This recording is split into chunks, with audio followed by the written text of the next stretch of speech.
In this video, I'm gonna make a hamburger menu with only CSS and HTML. So first I will create div.container.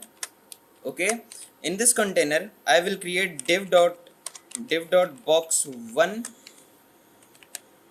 and in box 1 2 3, now these are three boxes. Now let's style them.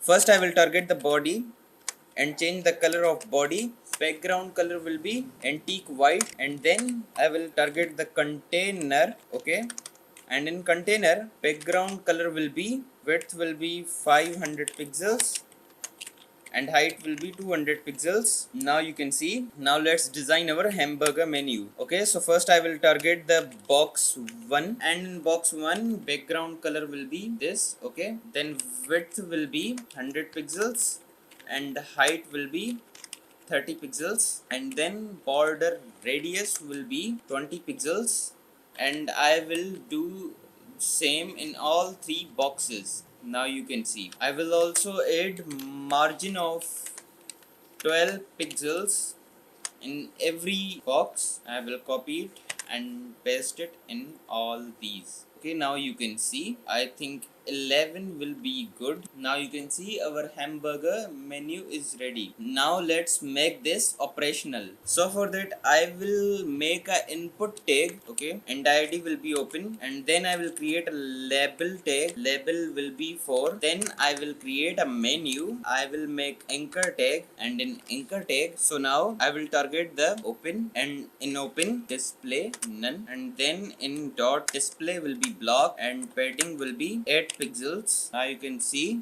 and then again open checked, display will be block. So I am cleaning this code and make it easy to read. So now you can see our code is small, and I will give this container a height of auto. padding will be 10 pixels.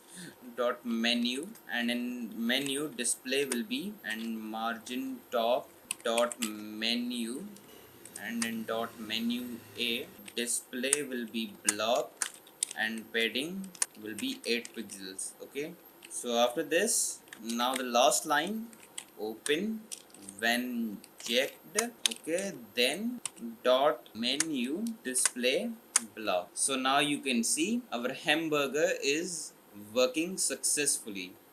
You can also use it in your web pages. So this was the code. Thanks for watching. We will meet in the next video.